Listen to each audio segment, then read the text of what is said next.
तुमको गुलामों और चमचों और कफन चोर की खव्वाली सुनने की आदत पड़ गई। जब एक शेर तुम्हारे सामने धारता है, सच्चाई को बयान करता है, तो सुनो आप। लोग बोलेंगे वैसी तेरी तकरीर से तो कोई इलेक्शन नहीं जीतता। गुजरात में साबिर काबुली वाला को मैं सलाम करता हूं। अरे हम चुनाव नहीं जीते, मगर क्या तुम ये कहोगे कि कल मैं नहीं जीतूंगा? आज नहीं जीता, ये बच्चे जिता देंगे इंशाअल्लाह ताला। आज नहीं जीता, ये बच्चे कामयाब कर देंगे। अरे मैं खबर में चला जाऊंगा तो यही बच्चे आकर मेरी खबर पर ठहर कर पुकार कर कहेंगे, ओवैसी तू दीवानों की तरह पुकारता था।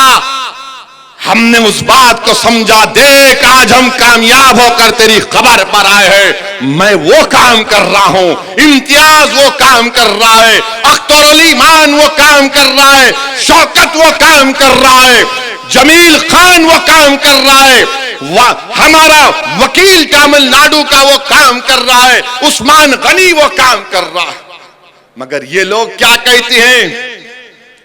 ये लोग क्या कहते हैं? सेकुलरिज्म को बचाओ। अबे कौन सा सेकुलरिज्म है बताओ मेरे को, कौन सा सेकुलरिज्म है? क्या शिवसेना सेक्युलर है? शिवसेना कब से सेकुलर हो गई मुझे बताओ? क्या राहुल गांधी पुकार कर कहेंगे कि शिवसेना सेकुलर हो गई? दोनों शिंदे एंड उद्धव, ये राम और श्याम की जोड़ी है, कभी भी मिल ले सकते। मगर आप सिंपैथी नहीं है। जिनकी जिंदगियां बर्बाद हो गई, कभी श्री कृष्णा रिपोर्ट तो पढ़ो। जुनैद और नसीर के घर पर कांग्रेस का चीफ मिनिस्टर गेहलोत नहीं गया। 2 दिन पहले एक शादी में गए, वहां से आधे घंटे के रास्ते पर जुनैद का गांव था, घाटमी का, नहीं गए।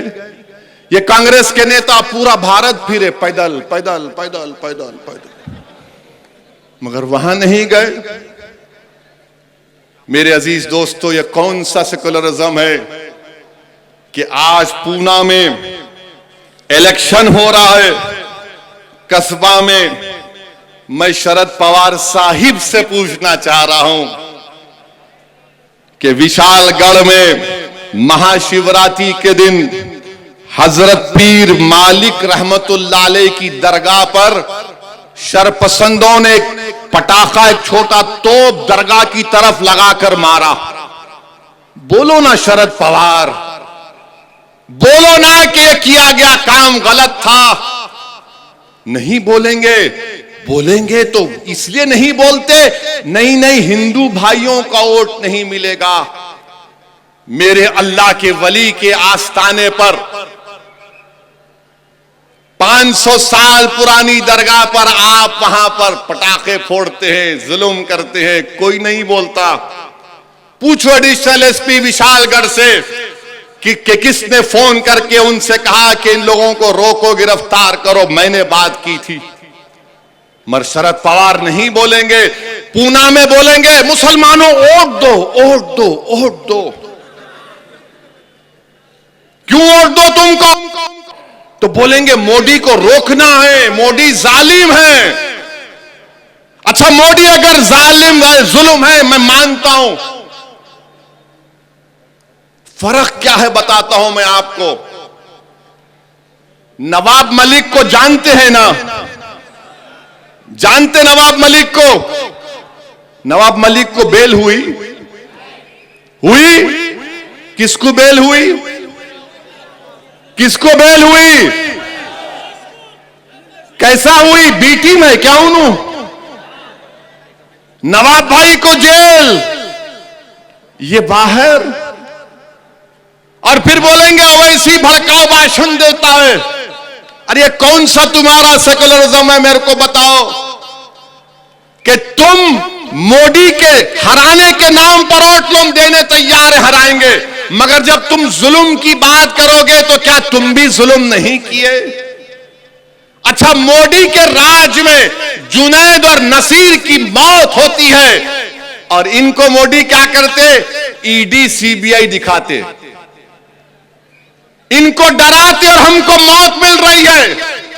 और जब हमारी लाशें आती हैं तो लोग कभी घर को भी नहीं जाते, ना पूछते हैं कि क्यों, क्या वजह है, उन यतीमों के सर पर हाथ नहीं रखते। मेरे अजीज दोस्तों और बुजुर्गों, ये सेक्युलरिज्म है जिसके खिलाफ मंजलिस थी और है और रहेगी।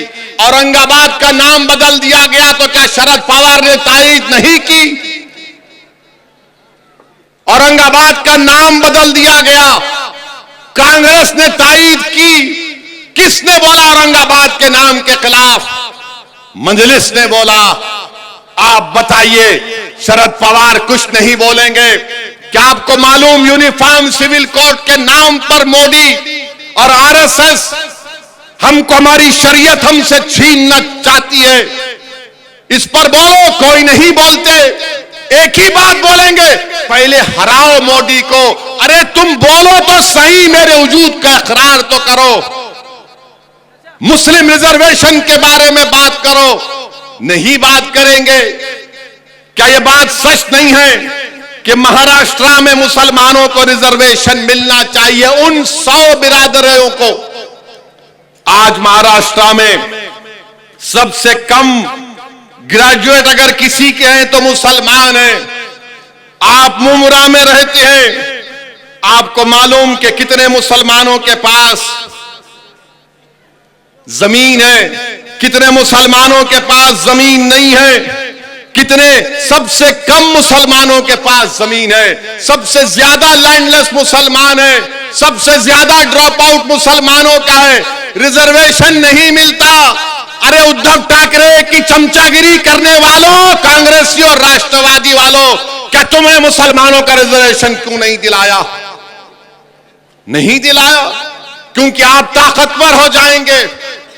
मेरे अजीज, अरे भाई रुक जाओ, अभी 10 बजने 5 मिनट है। ये दूल्हे की बारात कैसा भी जाती, फिक्र मत करो आप। जब से, एक मिनट सुनिए, जब से ये सिक्योरिटी मेरे को दिए, दम हो गया है, दम हो चुका है। और इनकी मौजूदगी में भी मेरे घर पे पत्थर फेंकते मेरे दीवाने। मोदी जी, जरा अपने चमचों को बोलिए कि जब 5वीं मर्तबा घर पे हमला करेंगे तो मेरे को एक फोन कर दो, मैं रहता हूं। जब पत्थर फेंको, अरे हमारी मौजूदगी में फेंको ना। ये कौन से बाकड़े पहलवान है जो हम नहीं रहते पत्थर फेंक के चले जाते? प्यारे, जब लैला होगी तो आओ पूरे मजनू। उसके बाद देखते हैं कि किसका शीशा टूटता है, किसका शीशा टूटेगा। अरे तुम्हारा शीशा बिल्कुल नाजुक है, याद रखो। तुम्हारी गोलियां मेरे हौसले और अज़म को कम नहीं कर सकी। मेरे अजीज दोस्तों और बुजुर्गों, मेरी आपसे एक ही अपील है कि मजलिस इत्तेहादुल मुस्लिमीन को मजबूत करिए। याद रखिए आप मेरी इस बात को, जब तक आप अपना नेता नहीं पैदा करेंगे, आपकी तकालीफ दूर नहीं हो सकती।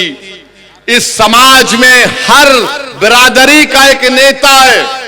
अगर किसी का नेता नहीं है तो मुसलमानों का है। जीत कर तो आ जाते हैं, मगर उनकी जबानों पर उनकी पार्टी का ताला लगा हुआ।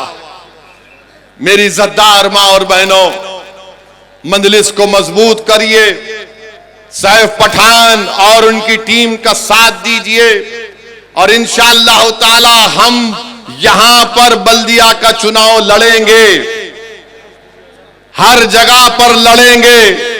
और मुंबरा के जो मौजूदा एमएलए, उनसे कह रहा हूं कि अब तुम तैयार हो जाओ।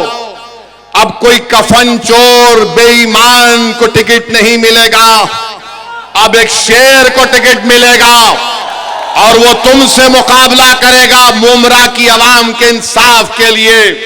इंसाफ मिलना चाहिए। यह आपका हक है। आपका बेहद शुक्रिया कि आप अपना कीमती वक्त निकाल कर आए। वाखिर दावान अल्हम्दुलिल्लाह रब्बिल आलमीन।